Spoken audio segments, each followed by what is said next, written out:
शुरू करिए आप के पांच। जय बाबा अवतार मेहर बाबा की जय। जय बाबा आई एम लीविंग द जय बाबा ऑल। हाँ ओके की जय बाबा जय बाबा। सो आप सभी को मेरी सब हार्दिक दिल से जय बाबा। ये मैं आज पहली बार इस बाबा की जो लेक्चर्स हैं इसके बारे में आपको थोड़ा सा बताऊंगा। मुझे बाबा ने मौका दिया और मेहर कृपा जी का भी ये आशीर्वाद है कि उन्होंने मुझे चुना, मुझ पे विश्वास किया। तो मैं ज़्यादा टाइम ना लेते हुए मैं आग्रह करूँगा, अगर श्रोताओं में से किसी को आरती प्रार्थना शुरुआत करना है तो कृपया करके आगे आएँ और शुरू करें। किसी को आरती करना है? जो एक काम करते हैं कि जो छोटी सी बाबा से गुजारिश करते हैं हाँ वो करके फिर आप शुरू कर दीजिए। अच्छा बोलिए। अवतार मेहर बाबा की जय। अवतार मेहर बाबा बाबा की की जय। जय। अवतार मेहर मेहर बाबा। बाबा की जय। इसको प्रियतम मेहर प्रभु हमारे बीच में आकर के आप हम सभी को आपके दर्शन तथा सहवास का आनंद देकर हमारा मार्गदर्शन कीजिए, यही आपसे गुजारिश। थैंक यू बाबा। जय बाबा। जय बाबा। Beloved God, help us all to love you more and more and more and more and still yet more till we become worthy of union with you. And help us all to hold fast to Baba's thumb until the very end. अवतार मेहर बाबा की जय। जय। सभी को जय बाबा। Recording जरूर करना sir. जय बाबा। रिकॉर्डिंग चालू कर आप दें? शुरू करिए। ओके सो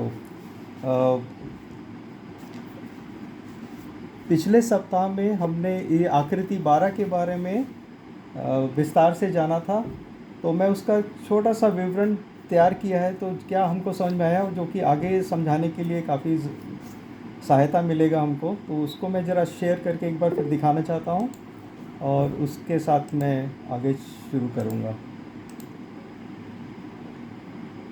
आप सबको ये आकृति दिख रही है? आप सब देख पा रहे हैं ये आकृति 12?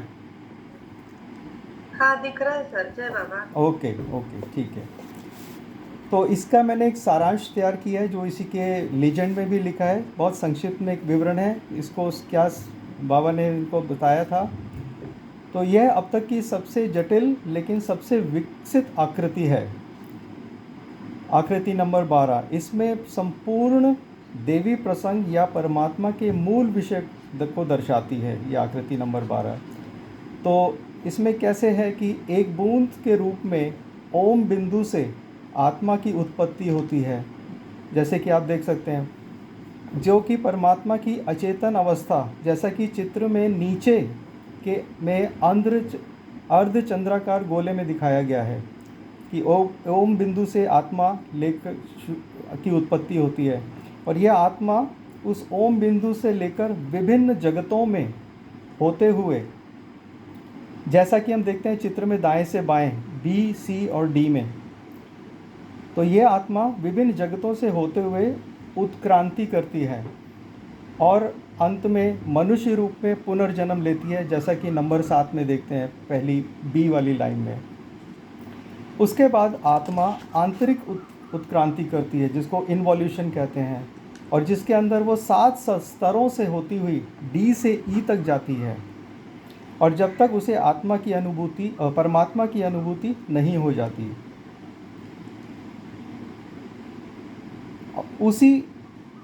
और ये जब तक उसको अनुभूति नहीं होती, उसी ओम बिंदु पर पहुंचकर तब तक ये आंतरिक उत्क्रांति करती रहती है। तो वास्तव में यह चित्र जो है शिवात्मा की व्यापक श्रेणियों को दर्शाता है, और सचेत और ज्ञानी मजूब, जो कि ई से दिखाया गया है, और सद्गुरु एफ, जिसे ज्ञान और अज्ञान दोनों का ज्ञान है, दोनों का पता है, इसके बीच का अंतर भी समझाती है ये चित्र, ये आकृति, ये नंबर 12 जो आकृति है। नाउ इसके चित्र के मध्य में हम देखें तो 3 समानांतर रेखाएं हैं जो कि आत्मा की उत्क्रांति की विभिन्न अवस्थाओं को दिखाती है। जैसे कि बी में क्या देखते हैं हम, आत्मा की उत्क्रांति, और सी में आत्मा की चेतना यानी ज्ञान को दर्शाती है, और डी आत्मा की कभी न बदलने वाली अवस्था दिखती है हमको डी में। तो आत्मा की इन तीनों अवस्थाओं का अंतर का संबंध तीनों जगत से है।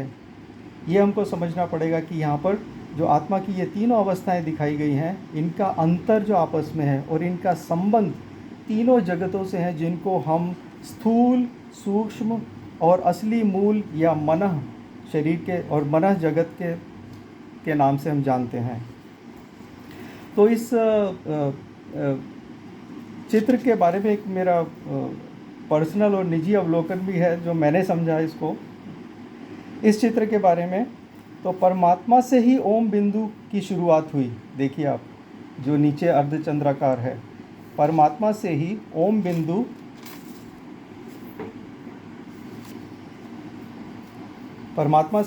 बिंदु या ब्रह्मांड की शुरुआत होती है, और आत्मा जीव द्वारा उत्क्रांति एवं इन्वॉल्यूशन के रास्ते होते हुए आप देखें तो इसको फिर वही ओम बिंदु पर ही मिल जाती है। तो ओम बिंदु से ही शुरू है इस ब्रह्मांड की संरचना, और ओम बिंदु पे ही इसका मिलना हो जाता है जो कि परमात्मा है। तो ये इसका सारांश है इस चित्र का, जो हमको आगे भी इसमें काम आएगा आगे समझने में। तो इसके बारे में मैं पूछूंगा कि मेहर कृपा जी को कुछ ऐड करेंगी इसमें यहाँ पर, जिससे कि हम आगे चलें। हाँ जी, आप बिल्कुल आगे चलिए। अब की टू फिगर 12 हो गया आपका ऑलमोस्ट, तो अभी बाबा का लेक्चर सुनने को उतावले है। ठीक है, आप उसको फिर पढ़ ठीक के है। हिंदी हाँ, पहले फिर मैं इसमें अंग्रेजी में पढ़ूंगा थोड़ा सा, और उसका फिर अनुवाद से कुछ कोशिश करूंगा समझाने की, जितनी मेरे को बाबा ने समझ दी है।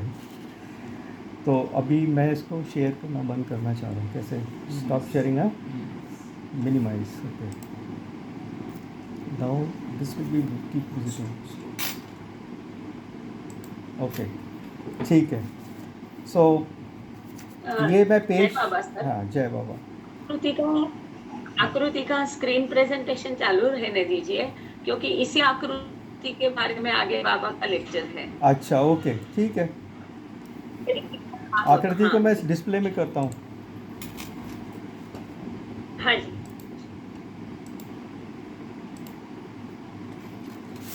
इसमें टेबल 2 का भी मेंशन है, तो मैं टेबल 2 को भी दिखा देता हूँ एक बार। आई कैन प्ले इट, है ना? ओके। सो बाबा, इसमें मैं पेज नंबर 145 पे हूँ, 145, तो उसके नीचे वाले पैराग्राफ को पढ़ रहा हूँ।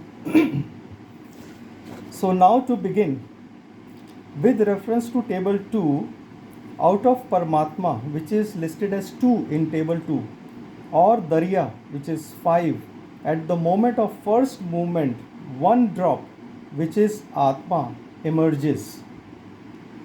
Now we have already established that Paramatma, number 2, which is identical with knowledge, which is equivalent to 1, both knowing and ignorance are contained as shown in under column second proof in table 1. So हमको table 1 तक जाना पड़ेगा, table 1 in yesterday's talk. Now that is to say, within Atma, which is a part and parcel of Paramatma, both knowing and the most finite form, which are shown as C and B in the figure here. इसको समझते हैं क्या बाबा कहना चाह रहे हैं इसमें, जो हम समझ सकते हैं। तालिका में 2 पे आपको ले जाता हूँ। इसको देखिए, आप सब देख पा रहे हैं तालिका, टेबल 2? ओके, ठीक है। तो तालिका 2 के संदर्भ को लेकर हम समझते हैं, आरंभ करते हैं। बाबा कह रहे हैं ऐसा कि परमात्मा, जिसमें आप देखिए नंबर 2, परमात्मा 2 या महासागर, जिसे दरिया, जो कि 5 नंबर में है, की चंचलता के माध्यम से आत्मा बनती है। और हम ये पहले ही तालिका 1 में साबित कर चुके हैं कि परमात्मा और ज्ञान एक ही हैं। इसको तालिका 1 को भी आप देख लीजिए इसमें, जिससे आसान होगा समझना। तो इसमें देखिए तालिका 1 में हम साबित कर चुके हैं कि परमात्मा और ज्ञान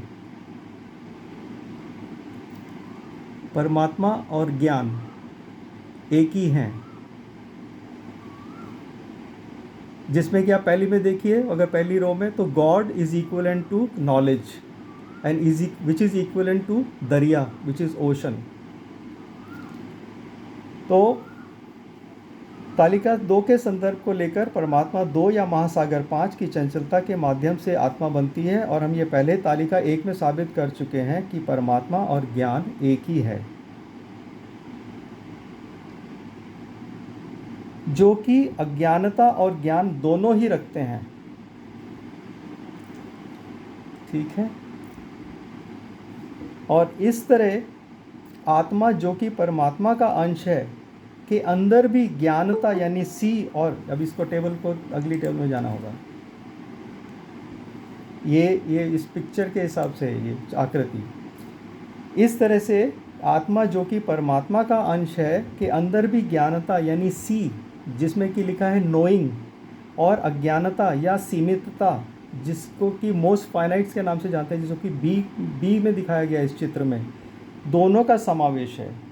तो इसका मतलब क्या हुआ कि आत्मा जो कि परमात्मा का अंश है, वह जो है ज्ञान और अज्ञान या जो कि सीमित है, जो कि मोस्ट फाइनाइट है, वो दोनों का समावेश है। यानी कि आत्मा ज्ञान और अज्ञान दोनों का ही भान उसको है।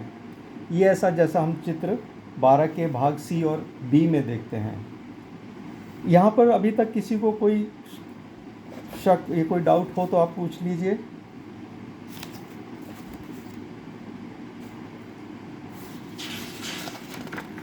फिर हम नहीं तो आगे चलते हैं। इसमें यही है कि इसको तालिका को हमको बार बार देख के समझना पड़ता है, क्योंकि बार बार उसका रेफरेंस इसमें दिया गया है।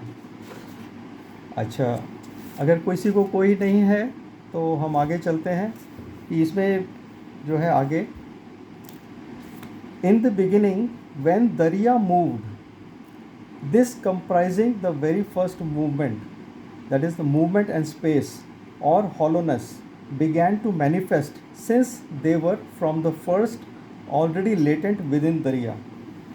इसको समझना पड़ेगा एक लाइन में। जैसे कि हमने आरंभ में देखा कि जब महासागर चंचल हुआ, उसकी चंचलता और शून्यता दोनों ही स्थूल रूप में दिखाई दिए। जब वह शून्य था तो वो भी हमको दिखा, और उसकी जब वो मूवमेंट हुआ जिसके अंदर चंचलता आई, दोनों ही हमको स्थूल रूप में दिखाई दिए, क्योंकि वे दोनों ही महासागर में सुप्त अवस्था में विद्यमान रहते हैं, इसलिए हमको दिखाई दिए। सुप्त अवस्था यानी कि असक्रिय अवस्था।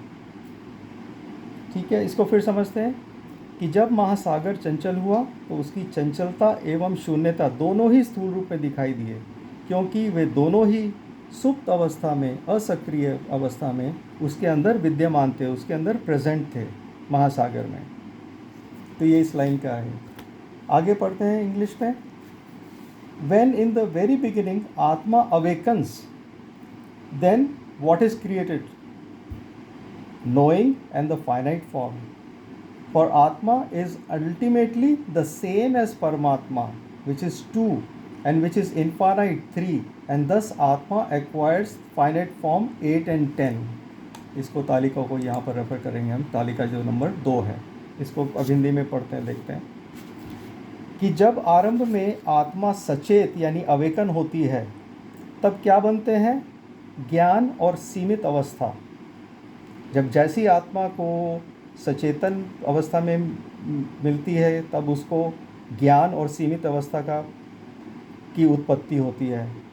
और आत्मा को अगर हम जाने, अंततः जो है परमात्मा, जो कि 2 में दर्शाया गया यहाँ पर, परमात्मा का ही रूप है, और जो कि अनंत है, जो कि 3 नंबर से दिखाया गया कि इनफाइनाइट, उसके बराबर में दिखाया गया कि आत्मा जो कि अनंत और असीमित है, इनफाइनाइट है, तालिका 2 में 3 नंबर में, तो परिणाम स्वरूप आत्मा सीमित, जो कि नंबर 8 द मोस्ट फाइनाइट के बराबर हो जाती है, मोस्ट फाइनाइट, और शून्यता यानी कि 10 लास्ट आखिरी जो हॉलोनेस, हॉलो स्पेस, और 10 को प्राप्त करती है। इसको फिर समझते हैं कि जब आरंभ में आत्मा सचेत होती है जैसे ही, तब ज्ञान और सीमित अवस्था को प्राप्त करती है वो आत्मा। और आत्मा क्योंकि परमात्मा का ही अंश है और परमात्मा जो कि अनंत है, परिणाम स्वरूप आत्मा सीमित और शून्य को प्राप्त करती है इस टेबल के हिसाब से। ऐसा क्यों? अभी इंग्लिश में पढ़ते हैं कि ऐसा क्यों हुआ। Why? Because just as space और फॉर्म, जिसमें तालिका में देखें जो कि नंबर 10 से दर्शाया गया है, बिकॉज जस्ट एज स्पेस और form 10 is the corresponding opposite term to दरिया। 5 और 10 को देखें तो एक दूसरे के विरुद्ध हैं वो। और the most finite 8, the most finite 8 number देखें जो कि बिल्कुल सीमित है, वो उसके साथ जोड़ा बनाता है अपने opposite term to the infinite which is number 3। तो ऐसा क्यों होता है? Why? Because just as space और form 10 is the corresponding opposite to term दरिया which is 5, and the most finite 8 pairs of as the opposite term to the infinite which is 3। इसको हिंदी में समझें। बाबा कहते हैं कि ऐसा क्यों होता है, एक्सप्लेन करते हुए, क्योंकि शून्यता जो कि हॉलो स्पेस है 10 नंबर पे, जो कि महासागर या दरिया 5 के विरुद्ध है, ऐसा होने से सीमित जो कि 8 अवस्था का जुड़ना उसके विरुद्ध असीमित अवस्था से हो जाता है टेबल के हिसाब से, अगर हम टेबल में देखें। ठीक है। सो व्हेन आत्मा begins to move, this space 10 as said takes the most finite form. तो अंत में क्या है कि इसलिए जब आत्मा चंचल और सचेत होती है तो यह शून्यता जो 10 नंबर पर दर्शाई गई है, यह सीमित आकार या सीमित अवस्था ले लेती है। तो ये यहाँ तक ये पेज ख़त्म होता है, 146 नंबर। यहाँ तक किसी को कोई डाउट हो तो, और इस पे मैं आग्रह करूँगा मेहर कृपा जी को कुछ ऐड करना हो इसमें तो ज़रूर प्लीज़ 2 शब्द। नहीं सर, आप कंटिन्यू करिए। Okay. यही बाबा का ये है कि ऑपोजिट टर्म्स उन्होंने वापर करके वो समझाने की कोशिश कर रहे हैं कि वो परमात्मा में सुप्त अवस्था में ज्ञान, अज्ञान, आकाश, स्पेस कुछ भी नहीं और सब कुछ, ये सब कुछ था, पर जब उसमें हलचल होके वो ओम बिंदु हुआ, वो अमर याद एक सीमित बिंदु से धीरे धीरे वो माया बाहर पसरती गई और ज़्यादा बड़ी होती गई, और वो माया भी अमर याद होती गई, जो कि सब कुछ वो माया भी, वो खालीपन भी पहले से ईश्वर के अंदर मौजूद है। सॉरी, नॉट ईश्वर, पर परात्पर पर ब्रह्म अवस्था में वो भी उसमें मौजूद है। आप पढ़ सकते हैं। ठीक है, ओके। अब सब लोग ये स्क्रीन देख पा रहे होंगे जो कि ये पेज नंबर 147 है, 147। इसमें बाबा की अपनी हैंड राइटिंग में लेख है जो कि इस बुक में छापा गया है। तो इसका हम इंग्लिश तो है इसके अंदर लिखा हुआ कि इन आत्मा there is knowing and finite form space, and when it takes these two things become manifested, when manifested the space becomes most finite. Why? Because space is opposite to darya, so finite is equal to infinite opposite, and atma is infinite, so naturally the first form is the most finite. इसको हिंदी में समझते हैं जो मैंने इसको समझा है। आत्मा में ज्ञान और सीमितता है, ज्ञान जो कि नोइंग है और सीमितता जो कि फाइनाइट फॉर्म है, जो पहली पंक्ति है। और जब आत्मा सचेत होती है तो ये दोनों ही प्रकट होते हैं। ऐसा होने से शून्यता अति सीमित बन जाती है। क्यों? क्योंकि शून्यता जो स्पेस है, जो हॉलोनेस है, वो दरिया का विरुद्ध है और इसलिए सीमित है। सीमित जो है वो अनंत के विपरीत के बराबर हो जाता है। थोड़ा सा यहाँ कॉम्प्लिकेशन है, कॉम्प्लेक्स है, समझना पड़ेगा इसको कि इसलिए जो सीमित है वो अनंत के विरुद्ध है। दिखती बात है कि जो जो अनंत का विरुद्ध क्या है? सीमित। तो इसलिए सीमित है वो अनंत के विपरीत है, उसके बराबर हो जाता है इस तालिका में जैसे दिखाया गया है। तो आत्मा अनंत है, इसलिए उसकी पहली अवस्था अति सीमित है। ये बाबा के इस हैंड राइटिंग में लिखा गया है, जिसको कि इन्होंने इंटरप्रेट कर किया है टेक्स्ट में। अब आगे चलते हैं। पेज है 148, 148।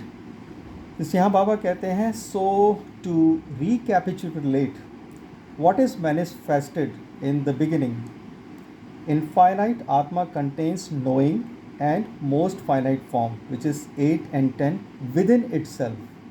And in the beginning, these two knowing and finite form, which is space manifest. इस पैराग्राफ को हिंदी में समझते हैं। बाबा कहते हैं कि अब हम संक्षेप में दोहराते हैं और अब तक का जो सारांश है कि आरंभ में क्या प्रकट हुआ। What is manifested in the beginning, आरंभ में क्या प्रकट हुआ? अनंत आत्मा, जिसे कि ज्ञान है और जो कि अति सीमित है, जैसा कि हमने 8 और 10 में देखा। इस तालिका में 8 और 10 देखें, जो कि मोस्ट फाइनाइट यानी सीमित और बिल्कुल शून्य है 10। अनंत आत्मा जिसे ज्ञान है और अति सीमित है और शून्य है अपने आप में। तो आत्मा के बारे में ये हुआ कि आत्मा ज्ञान, जिसे ज्ञान है और वह सीमित है और अपने आप में शून्य है। आगे बाबा कहते हैं कि now it was proven yesterday that knowledge knows ignorance. ये बहुत अच्छा शब्द है, सेंटेंस है, इसको अभी समझेंगे हिंदी में। Now it was proven yesterday that knowledge knows ignorance. This implies that Atma, which is in fact is Paramatma, which in turn equates with knowledge, knows ignorance. And this ignorance is equivalent to the universe as suggested in figure 12. यहाँ क्या कह रहे हैं बाबा? कल हमने ये साबित किया था कि ज्ञान को अज्ञान का ज्ञान है, यानी कि ज्ञान को अज्ञान का पता है। इसका मतलब और इसका अभिप्राय यह है कि आत्मा जो कि सच्चाई में परमात्मा है, जो कि ज्ञान के समान है या ज्ञान के बराबर है, उसे भी अज्ञान का पता है। सिंपल शब्दों में इसको समझें कि जो ज्ञान है, तो जाहिर सी बात है कि तभी ज्ञान संपूर्ण होगा जबकि उसको अज्ञान के बारे में भी पता होगा। और ये अज्ञान, आगे कहते हैं, और ये अज्ञान जो कि इग्नोरेंस है, वो ब्रह्मांड के बराबर है। ब्रह्मांड जो है वो आप तालिका में देखें तो ब्रह्मांड जो है यूनिवर्स, जो कि 7 नंबर पे है, वो इग्नोरेंस के बराबर है 6 नंबर के। तो ये अज्ञान ब्रह्मांड के बराबर है, जैसा कि चित्र में दिखाया गया है। ठीक है, यह तो यहाँ पर इक्वेट किया गया है कि अज्ञान ब्रह्मांड के बराबर है इसमें। अच्छा, अब in short, atma in the beginning knows the universe, और इग्नोरेंस यानी कि ब्रैकेट में universe is equivalent to ignorance. So in short, atma in the beginning knows the universe which is equivalent to ignorance through the most finite form.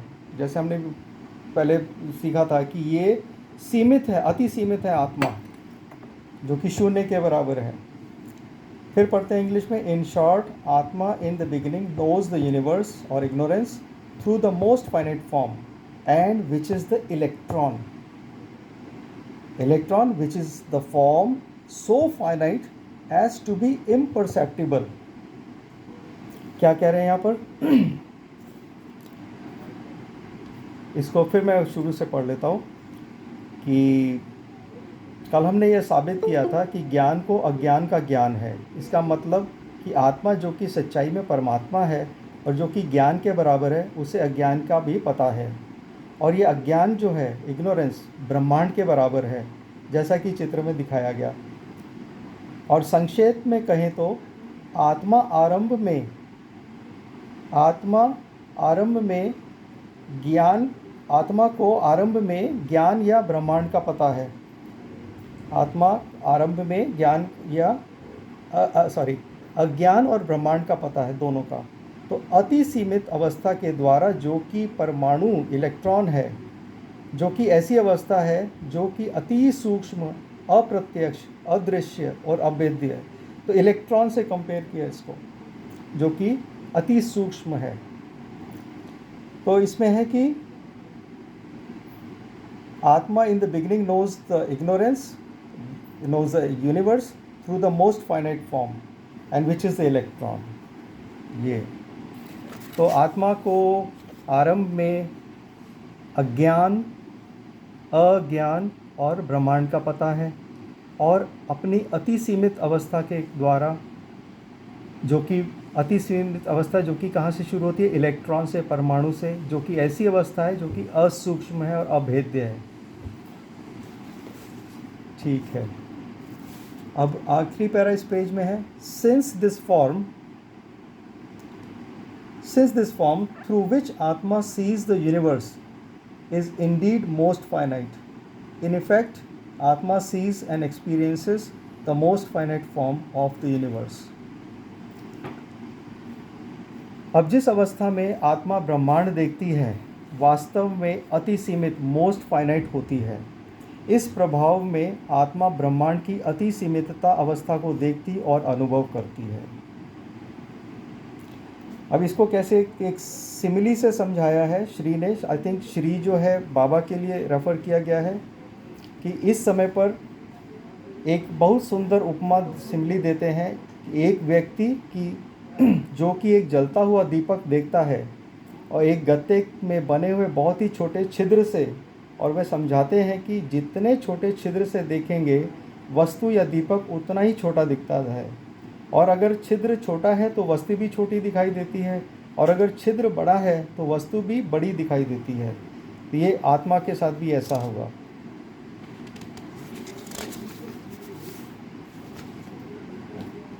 अच्छा, यहाँ पर थोड़ा सा हम ब्रेक लेते हैं कि एक काफ़ी हो गया। तो इसमें अगर किसी को कुछ पूछना है, कोई डाउट है, काफ़ी ये थोड़ा सा इसमें तालिका को ध्यान में रखते हुए समझेंगे तो थोड़ा सा आसानी से समझ में आएगा। और मेहर कृपा जी को आग्रह करूँगा कि अगर वो 2 शब्द कहना चाहें तो समराइज।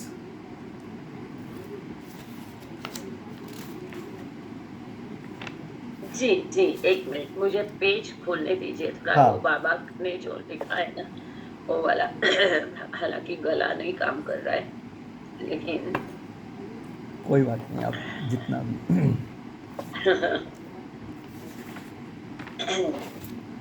क्योंकि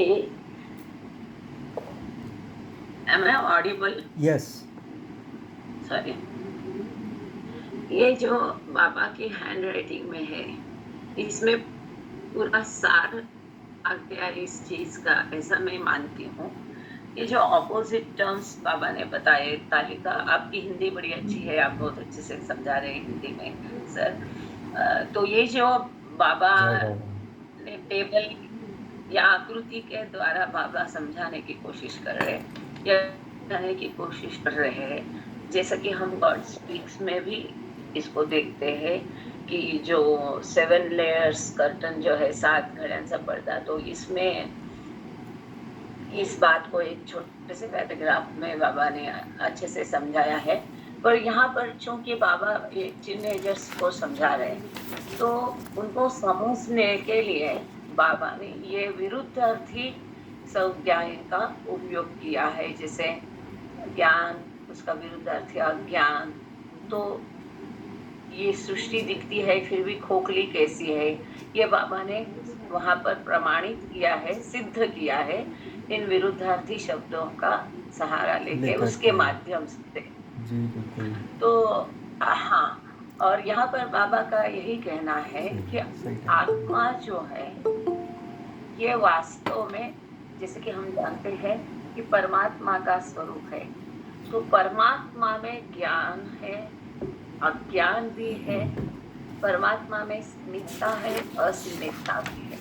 जब इसमें हलचल हो गई तो ये ओम बिंदु से माइक्रो छोटे से अति सूक्ष्म, एकदम जिसको माइक्रो कह सकते हैं, जैसे कि बाबा ने इलेक्ट्रॉन कहा है यहाँ पर, इतना सूक्ष्म रूप में जो वो परब्रह्म परमात्मा के अंदर जो सुप्त अवस्था में अज्ञान है, सुप्त अवस्था में आकाश या स्पेस या खोखलापन है, ये परमात्मा जो कि ज्ञान जैसा है, ज्ञान बराबर है, तो इसमें से जब हलचल हुई जो कि दरिया जैसा है, समझने के लिए दरिया की उपमा बाबा ने यहाँ दी है, तो उसमें हलचल हो गई, तो ये ओम बिंदु से यह आत्मा का प्रगटीकरण हो गया, और जो आत्मा के साथ अत्यंत सीमित इलेक्ट्रॉन के रूप में जो अनंत है परमात्मा, उसका विरुद्धार्थी ऑपोजिट जो मर्यादित है, तो ये अत्यंत सीमित फॉर्म में आत्मा का प्रगटीकरण हो गया। अब ये प्रगटीकरण के साथ ही जानना, ज्ञात होना, नोइंग, नॉट ज्ञान, नॉट नॉलेज, तो नोइंग, जानना या ज्ञान होना, और ये जो खालीपन है या स्पेस है या पोकड़ है जिसको बाबा कहते हैं, मतलब विश्व, ये भी उसके साथ प्रकट हो गया।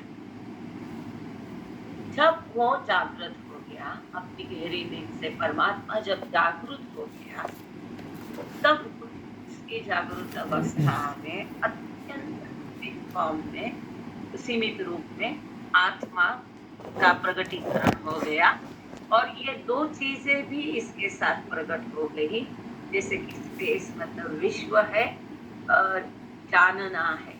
क्यों जानना यहाँ पर? क्योंकि वो परमात्मा तो अज्ञान था, उसे पता नहीं था मैं कौन हूँ, मैं ज्ञान हूँ, मैं ईश्वर हूँ, ये पता नहीं था।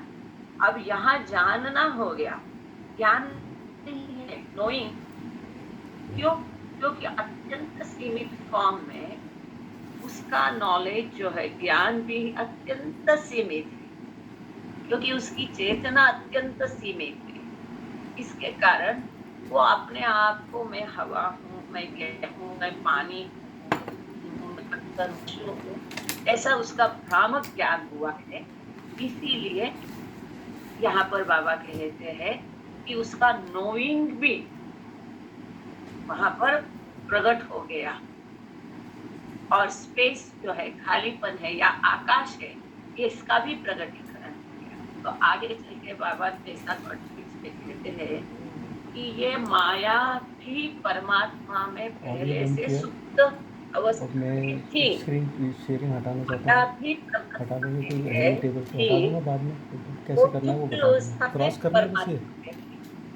मिनिमाइज। अब जब ये प्रगटीकरण हो गया, तो किसी का तो भी माइक चालू है, जब ये प्रगटीकरण हो गया तो माया सूक्ष्म रूप में प्रकट हो गई, परंतु एक बार सूक्ष्म रूप में प्रकट होने के पश्चात वो धीरे धीरे फैलती गई, पसरती गई और अमर्याद हुई। तो यहाँ पर जो बाबा का हैंड राइटिंग में है, इन आत्मा there is knowing in and into bracket finite form, अत्यंत सीमित रूप में, एंड स्पेस मतलब ज्ञान, जानना भी है और आकाश भी है। जब वो जागृत हो गया तो इन दो चीजों का प्रगटीकरण हो गया। आगे बाबा कहते हैं when manifested the space becomes most final, तब प्रगटीकरण होने के बाद ये स्पेस या खालीपन, ये खोखलापन, ये आकाश, ये भी पहले से परमात्मा के अंदर मौजूद था, गुप्त रूप में। जैसे बाबा ने विरुद्धार्थी शब्दों के साथ इसका स्पष्टीकरण किया था, भरपूर के विरुद्ध कमी या खाली या खोखला। तो परमात्मा मतलब भरपूर है सब चीजों से, सब ज्ञान से। तो उसका ऑपोजिट जो है अत्यंत सीमित, इसका प्रकटीकरण हो गया जब उसने हलचल। समझ में आ रही बात? ऐसा क्यों हुआ? क्योंकि दरिया मतलब परमात्मा, उसमें हलचल हो गई। अब दरिया का ऑपोजिट क्या देखा था? बाबा ने क्या बताया था? स्पेस बताया था, आकाश बताया या खालीपन बताया था। तो इसका विरुद्धार्थी ये शब्द है, इसीलिए जो अत्यंत सीमित है,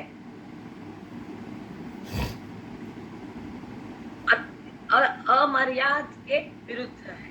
तो जो अमर्याद परमात्मा है, उसमें हलचल होने के पश्चात वो ओम बिंदु से अत्यंत सीमित रूप में आत्मा का प्रकटीकरण, अत्यंत सीमित आकाश और ज्ञान के अत्यंत सीमित ज्ञान। आत्मा सीमित है, तो इससे, क्योंकि वो परमात्मा का केवल अंश है, पूरी परमात्मा नहीं है। कोई भी चीज है, उसकी छोटी मात्रा में लेंगे तो छोटा ही होगा ना। बिल्कुल उसी प्रकार परमात्मा अनंत है, पर आत्मा उसका अंश होने के कारण, परमात्मा अगर अमर्याद है तो आत्मा मर्याद हो गया। अपने आप ही वो परमात्मा की केवल एक अंश होने के कारण परमात्मा अमर्याद है, तो आत्मा अत्यंत मर्यादित ऐसा हो गया। यही बाबा ने अपने हैंड राइटिंग में समझाया है। इसको थोड़ा समझाने की कोशिश की, पता नहीं आगे अभी सर से आगे की बात करेंगे। जय बाबा। ओके, धन्यवाद। जय बाबा। जय। इसको ये जो सिमली दिया था बाबा ने, उसको ज़रा पढ़ लेते हैं क्योंकि उसका कनेक्शन आगे है वो पॉइंट से। So at this juncture Shri gave the beautiful simile of a person viewing some object such as lamp through a minuscule hole in a piece of cardboard, and he explained that the size of the thing or things seen would accord with the size of the hole through which one is looking. If the hole is minute, things seen likewise appear to be minute, while if the hole is large, then they seem large, and so forth. Shri went on. Now next paragraph, 149 page pe we'll start. To come to the point, the Atma now experiences or sees owing to its first movement, even though it does so only through a minute hole. It does not see or experience previously when it was laying quiescent. That seeing or experiencing commenced with the first movement. इसका क्या मतलब? आसान है। बाबा कहते हैं कि अब हम असली बात पर आते हैं। वो यह है कि अपने पहले चंचल गति की वजह से आत्मा अनुभूति करती है, लेकिन केवल एक छोटे से छिद्र के द्वारा। इस आत्मा ने पहले जब सुप्त अवस्था में थी तब इसे कोई अनुभूति नहीं हुई थी।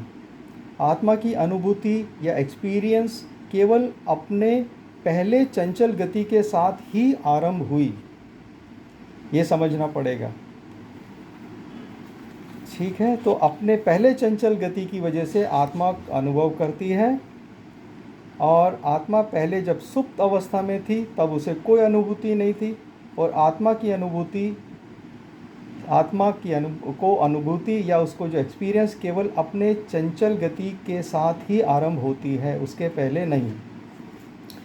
आगे बाबा क्या कहते हैं? नाउ एज आत्मा experiences the most finite form, the sanskaras created are correspondingly most finite, and the arising of sanskaras commences immediately upon the atma's assumption of form, and when the atma drops that first most finite form, the sanskaras persist, and these sanskaras is due course provided with another form or little greater or less minute than the previous form, owing to the accumulation of sanskaras that occurred throughout the term of existence of the previous form. ठीक है, इस paragraph को हम समझते हैं। अब जैसे जैसे आत्मा अपनी सीमित अवस्था की अनुभूति करती है, वैसे वैसे संस्कार भी सीमित अवस्था के निर्मित होते हैं या बनते रहते हैं, और इन संस्कारों की उत्पत्ति तभी आरंभ हो जाती है जैसे ही आत्मा अपनी चेतन अवस्था को ग्रहण करती है। और जब ये आत्मा अपनी सीमित अवस्था को त्याग करती है, लेकिन संस्कार फिर भी रह जाते हैं। इन्हीं संस्कारों की वजह से, जो कि कम या अधिक होने से, आत्मा ऊंची या निचली अवस्था को प्राप्त करती है, जो कि उसको अगली अवस्था को प्राप्त करना होता है। अब आगे बाबा के समझाते हैं लेक्चर में, in this second and subsequent form the atma experiences the universe more expensively and forms a greater idea of it, its angle of vision having been widened through the broader opening that the bigger form affords. अब आत्मा की इस दूसरी अवस्था में जब वो ग्रहण करती है, आत्मा की इस दूसरी अवस्था में यह ब्रह्मांड को विस्तृत रूप से जान पाती है और अधिक ज्ञान की प्राप्ति होती है इस आत्मा को, और इस तरह से आत्मा की उत्क्रांति, इवोल्यूशन समय के साथ साथ होती रहती है। Now in this way the process of evolution goes on and on for age after age, the atma assuming innumerable forms one after another, and as it passes through the various kingdoms of stone, metal, vegetable and animal, until eventually it arrives at the human form. All of this is depicted in figure 12, जैसा हमने figure 12 में 12 में देखा था। इसके आगे क्या है?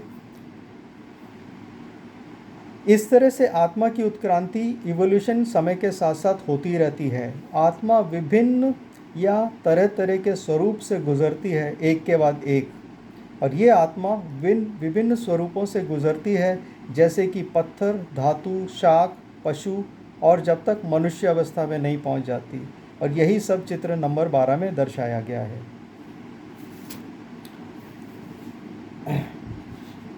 आगे बाबा ने लेक्चर में बोला, thus we find that the degree of knowing, which is to say experience, increases step by step in accordance with the advance and progression of the forms, and this is known, this knowing or experience we call as Chaitanya, and Chaitanya becomes Jeev.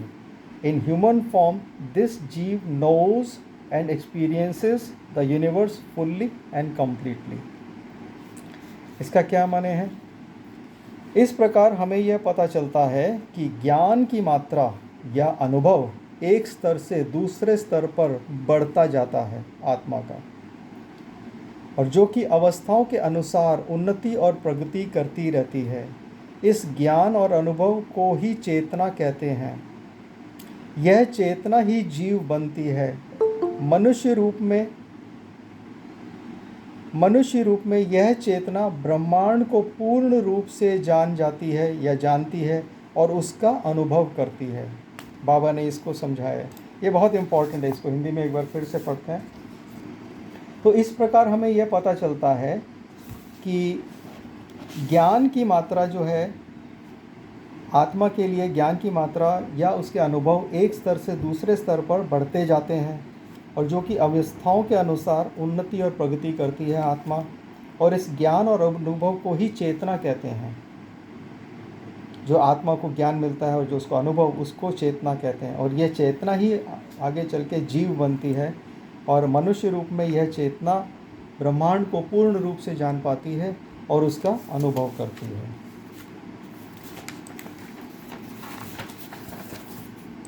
अब हम ये page चलेंगे 150, और I think आज इसमें यहीं पे इसको समाप्त करेंगे, क्योंकि आगे का जो है संदर्भ अलग है थोड़ा।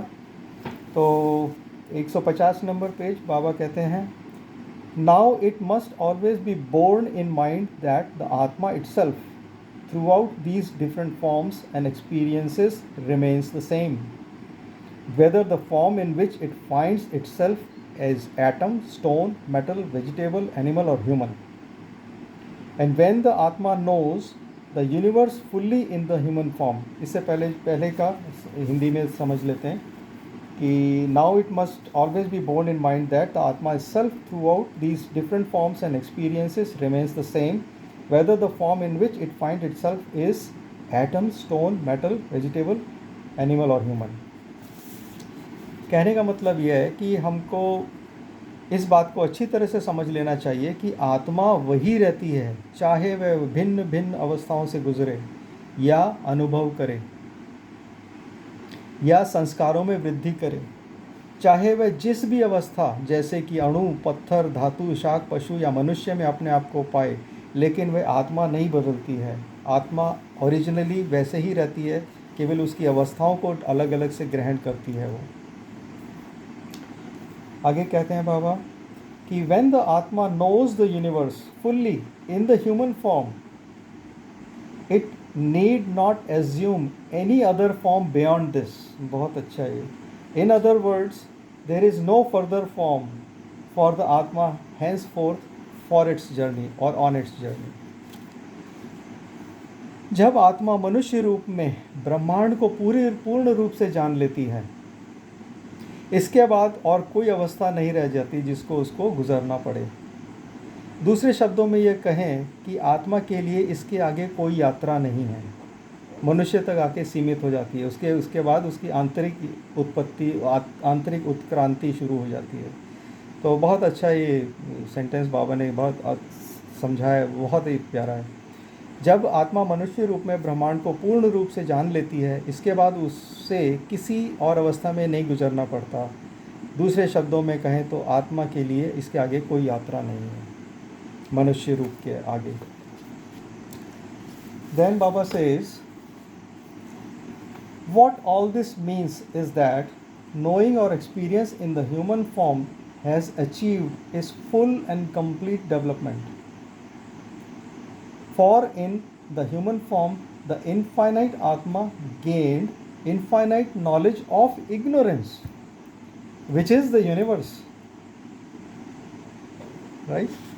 इसका मतलब इन सब बातों का क्या मतलब, क्या आशय निकलता है, वह यह है कि ज्ञान और अनुभव मनुष्य रूप में पूर्ण रूप से विकसित हो चुका है। मनुष्य को एक्सपीरियंस और नॉलेज दोनों आ चुकी हैं, और मनुष्य रूप में अनंत आत्मा ने अज्ञान का अनंत ज्ञान, समझाना पड़ेगा, जो कि ब्रह्मांड है, पा लिया है। इसको दोबारा समझें। मनुष्य रूप में अनंत आत्मा ने, आत्मा जो कि अनंत है, अज्ञान का अनंत ज्ञान जो कि ब्रह्मांड है, उसको भी पा लिया है। तो इस प्रकार बाबा कहते हैं, या प्लीज। अब इंटरफियर करती हूँ। नहीं बिल्कुल। एवरीथिंग एंड नथिंग में एक टॉपिक है असली ज्ञान। तो वहाँ बाबा समझाते हैं असली ज्ञान कौन सा है। 3 प्रकार का ज्ञान होता है। तो ये जो विश्व विषय ज्ञान है, बाबा कहते वो ज्ञान है ही नहीं, वो जीरो है, क्योंकि ये विश्व इत्सेल्फ खाली है, खोखला है, जीरो है। तो इसका ज्ञान क्या होगा? वो असली ज्ञान के सामने कुछ भी नहीं है, जीरो है, मतलब शून्य। ये विश्व के संबंध में जो भी ज्ञान है वो वास्तव में अज्ञान है। और इसीलिए बाबा इसी बात को यहाँ पर बच्चों को समझा रहे हैं कि जब मनुष्य रूप में उसकी चेतना पूरी विकसित होती है और अधिक विकसित होने जैसा कुछ नहीं रहता है, तब लेकिन अनुभव के द्वारा वो इस विश्व के बारे में सब ज्ञान हासिल कर लेता है। मतलब ये विश्व का ज्ञान ये अज्ञान है, इग्नोरेंस है, क्योंकि ये विश्व तो जीरो है, असली है नहीं। विश्व का वास्तव रूप है नकली है, जीरो है, ये छाया है। परमात्मा ज्ञान है, परमात्मा की छाया विश्व है, मतलब अज्ञान है। अज्ञान। इसीलिए ये विश्व का ज्ञान जो हम लोग हासिल करते हैं वो वास्तव में अज्ञान है, परंतु वो कैसा है? अनंत अज्ञान है। तो इस प्रकार मनुष्य रूप में वो आत्मा अनंत अज्ञान इस विश्व के बारे में हासिल कर लेता है। क्लियर? बिल्कुल बिल्कुल। ओके, यस, आगे आगे चलते हैं। तो बाबा ने फिर कहा कि so we can offer now the following two definitions. The आत्मा with infinite knowledge of ignorance is jiva. क्या? Atma with infinite knowledge of ignorance is jiva. इसको पहले समझते हैं, दूसरी भाषा बाद में लेंगे। हिंदी में इसका है, ऐसी आत्मा जिसे अज्ञान का अनंत ज्ञान है वह जीव है। इसीलिए मैंने पहले भी कई बार पढ़ा था, इसको कई बार समझना पड़ेगा हमको कि अज्ञान का अनंत ज्ञान जो शून्य है उसका infinite knowledge. Very interesting. So the आत्मा with infinite knowledge of ignorance, ignorance means अज्ञान, उसका इनफाइनाइट नॉलेज वो है जीव, जो कि हम हैं। तो ऐसी आत्मा जिसे अज्ञान का अनंत ज्ञान है वह जीव है, जो कि हम हैं। दूसरी डेफिनेशन बाबा ने बोला है, द आत्मा with infinite knowledge of knowledge is Shiva. थोड़ा सा शब्द हुआ, वहाँ इग्नोरेंस था जहाँ जीव थे, और यहाँ नॉलेज है। Infinite knowledge of knowledge is Shiva. तो ऐसी आत्मा जिसे ज्ञान का अज्ञान अनंत नहीं, सॉरी, ऐसी आत्मा जिसे ज्ञान का अनंत ज्ञान है वह शिव है। I hope this is clear. अज्ञान जो कि इग्नोरेंस का इनफाइनाइट नॉलेज है वह जीव है, और जिसे नॉलेज का इनफाइनाइट नॉलेज है, इनफाइनाइट नॉलेज है, तो वो शिव है, वो भगवान है, ईश्वर है, परमात्मा है।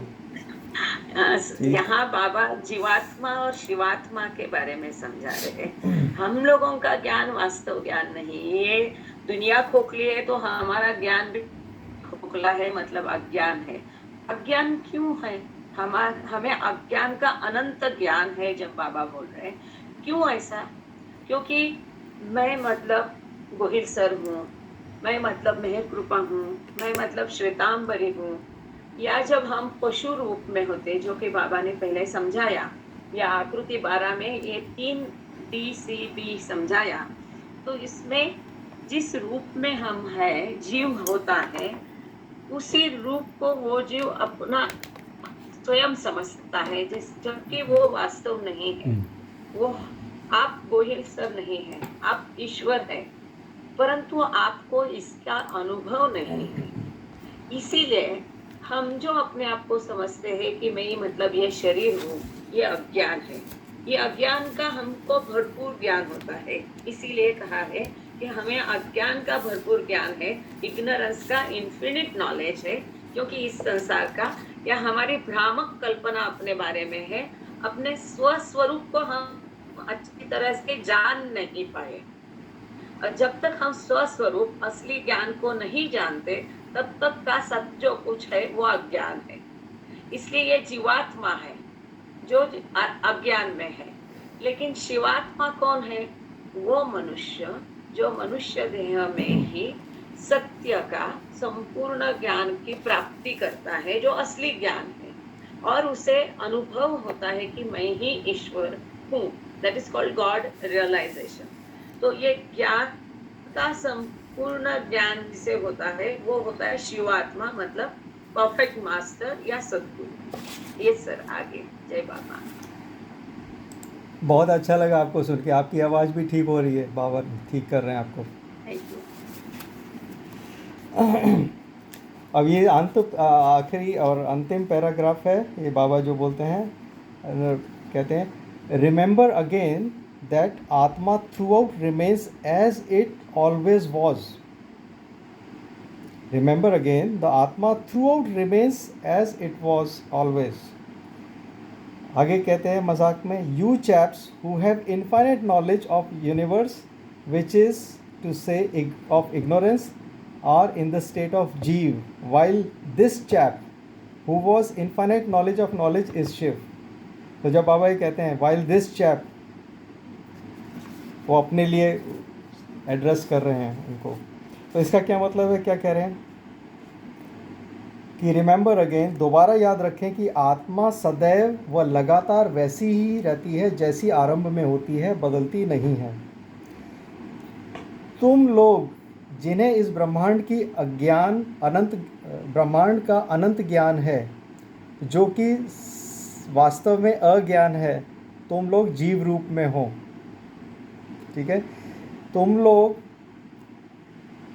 जिन्हें इस ब्रह्मांड का अनंत ज्ञान है और जो कि अज्ञान है, अनंत ज्ञान जो कि अज्ञान है जो ब्रह्मांड का, तुम इस जीव रूप में हो। और जबकि यह बंदा, अपने आप को रेफर करते हुए, जबकि यह बंदा जिसे अनंत ज्ञान है ज्ञान का, वह शिव है। तो संभवतः बाबा अपनी ओर इशारा करते हुए बोल रहे हैं। तो ये बहुत ही अच्छे से बाबा ने अपना लेक्चर ख़त्म किया है। तो बाबा अपने आप के लिए शिव के द्वारा सिद्ध कर रहे हैं और अपने विद्यार्थियों को कह रहे हैं कि तुम जो हो जीव रूप में हो, जो कि तुम्हें ब्रह्मांड का ज्ञान है जो कि अज्ञान है। तो यहाँ पर ये एंड होता है पैराग्राफ और ये पूरा पेज 150। और आज के लिए हम यहीं पे ही इसको विराम देंगे। और अभी 2-3 मिनट हैं, तो आगे किसी को आरती प्रार्थना करना है तो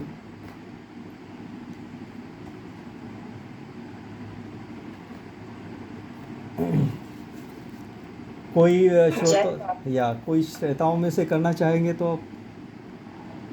जय बाबा। या जय बाबा।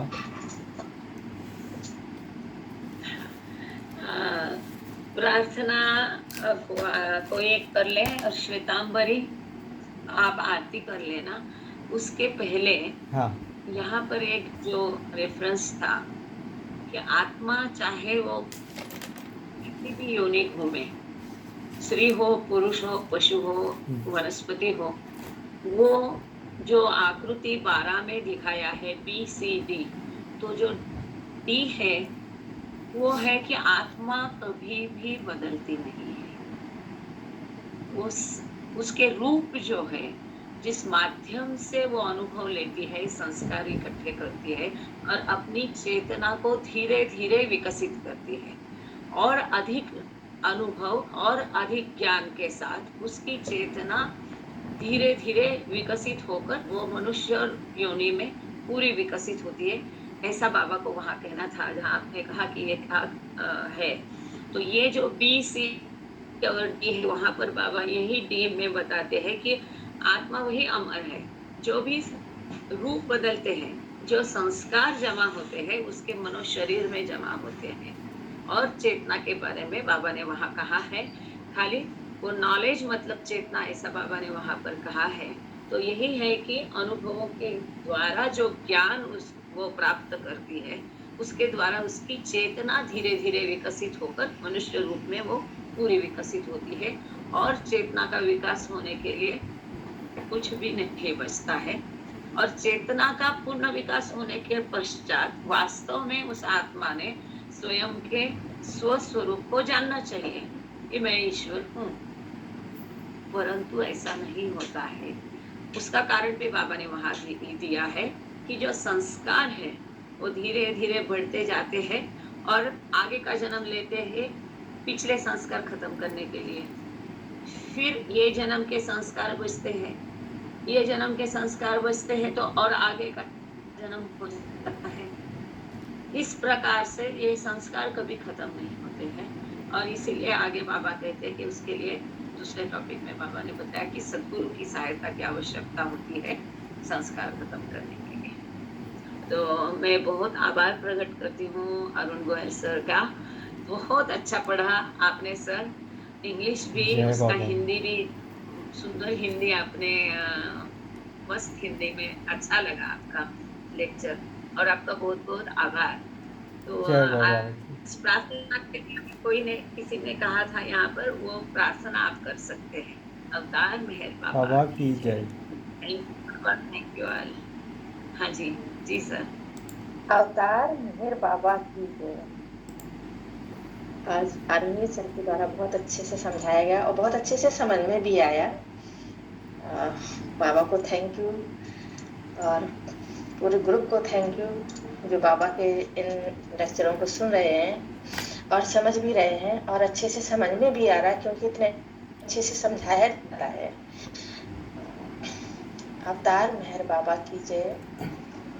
हे परवरदिगार, सबके राखनहार और सबकी रक्षा करने वाले, तुम्हारा कोई आदि नहीं है और न तुम्हारा कोई अंत है।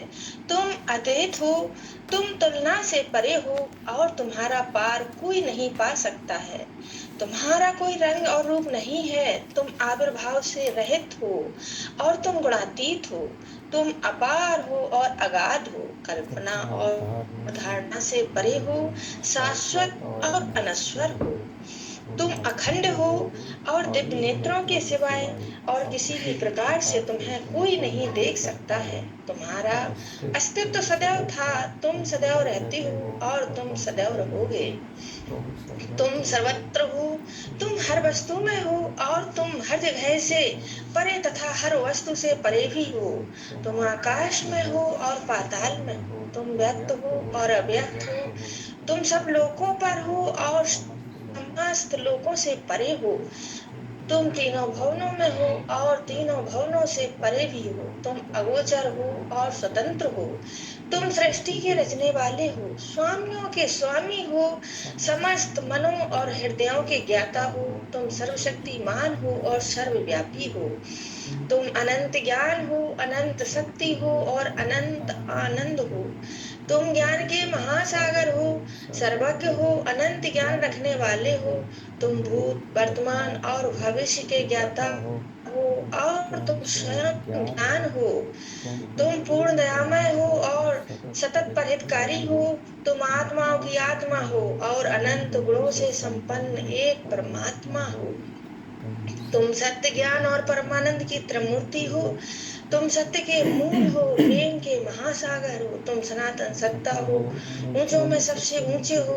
तुम प्रभु हो और परमेश्वर हो। तुम पर ब्रह्म हो और परात पर ब्रह्म भी हो। तुम पर ब्रह्म परमात्मा हो, अल्लाह हो, इलाही हो, यजदान हो, अबूद मस्त हो और प्रियतम ईश्वर हो।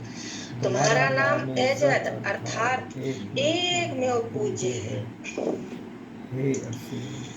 हे असीम दया के निधि प्रभुराज, हम अपने सब पापों के लिए पश्चाताप करते हैं। हर एक विचार के लिए जो असत्य, अनुचित या गंदा था, हर एक बोले हुए शब्द के लिए जिसे बोलना हमें उचित ना था, और हर एक कर्म के लिए जिसे करना हमें उचित ना था। स्वार्थ से प्रेरित हर एक कर्म, शब्द तथा विचार के लिए तथा द्वेष प्रेरित हर एक कर्म, शब्द और विचार के लिए हम पश्चाताप करते हैं। विशेषकर हर एक कामुक विचार तथा क्रिया के लिए, ऐसे हर एक वचन के लिए जिसको हमने पूरा नहीं किया, सब असत्य वचनों के लिए और सभी निंदा, पाखंड, दम या लोगों के पीछे उनके दोष बताने के लिए हम अनुताप करते हैं। और खासकर दूसरों का नाश करने वाले हर एक कर्म के लिए, दूसरों को दुख देने वाले हर एक शब्द तथा कर्म के लिए तथा दूसरों पर दुख गिरने की इच्छा करने के लिए हम अनुताप करते हैं। हे प्रभुराज, आप हम पर असीम दया करके हमारे किए हुए पापों को क्षमा कीजिए, और वैसे भी आपकी मर्जी के अनुसार विचार करने में, बोलने में तथा कार्य करने में जो हमारी असमर्थता सदा रहती आई है, उसको भी क्षमा कीजिए। यही हमारी आपसे प्रार्थना है। प्रियतम परमात्मा, हमारी ऐसी सहायता कर कि हम ईश्वर का अधिक प्रेम करें और अधिक और फिर भी इससे भी अधिक प्रेम करें, जब तक कि हम तुझ में मिलकर एक हो जाने के पात्र ना बन जाएं।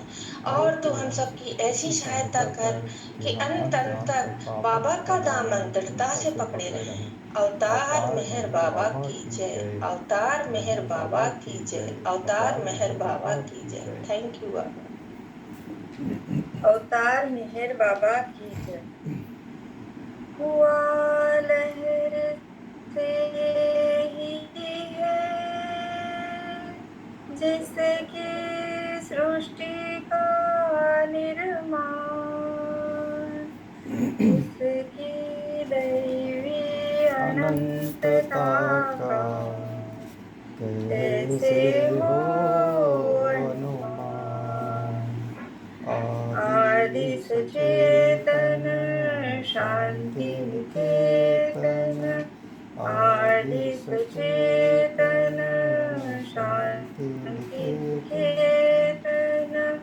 नमो ब्रह्म आओ मिहिर प्रभु, आरती अपनाओ मिहिर प्रभु, आरती अपनाओ।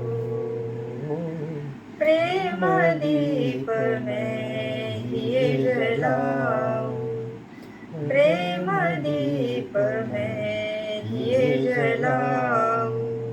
निबिड़ अंधेरा मिटता पाओ, निबिड़ अंधेरा मिटता पाओ। अपना सब कुछ तुम्हें चढ़ाऊं, अपना सब कुछ तुम्हें चढ़ाऊं। तुम मुझे को सरसाओ मिहिर प्रभु, आरती अपनाओ मिहिर प्रभु, आरती अपनाओ। जीवन की हर सांस हमारी, जीवन की हर सांस हमारी बन जाए प्रभु गति तुम्हारी, बन जाए प्रभु गति तुम्हारी। हे करुणाकर लीलाधारी, हे करुणाकर लीलाधारी। तुम करुणा बरसाओ मिहिर प्रभु, आरती अपनाओ मिहिर प्रभु, आरती अपनाओ। बनी आरती जीवन मेरा, बनी आरती जीवन मेरा। आदि अंत का लय हो घेरा, आदि अंत का लय हो घेरा। खुले नयन और दिखे सवेरा, खुले नयन और दिखे सवेरा।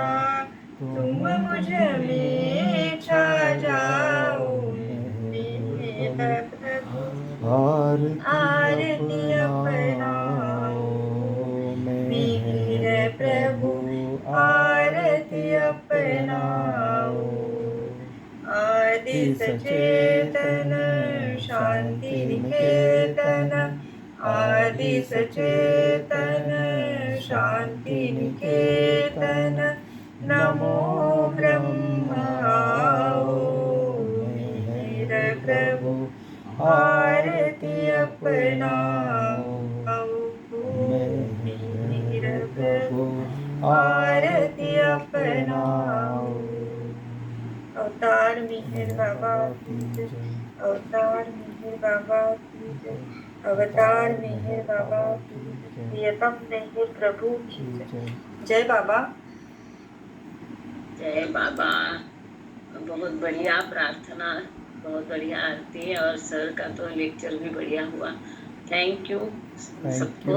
और आप सब पूरे इसके लिए भी बहुत सर बहुत अच्छा कर लिया आपने। Thank you. जय बाबा, सभी को जय मेरी जय बाबा, बाबा। जय बाबा, जय बाबा। जय बाबा, कोई करेंगे तो जय बाबा। जय बाबा। जय बाबा, जय बाबा, जय बाबा, बहुत जय अच्छा बाबा, जय लगा बाबा। आपने। जय बाबा।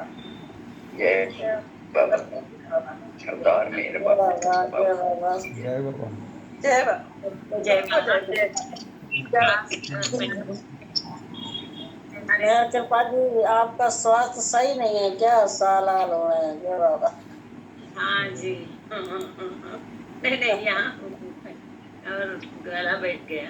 इसको बंद कर हाँ। दो।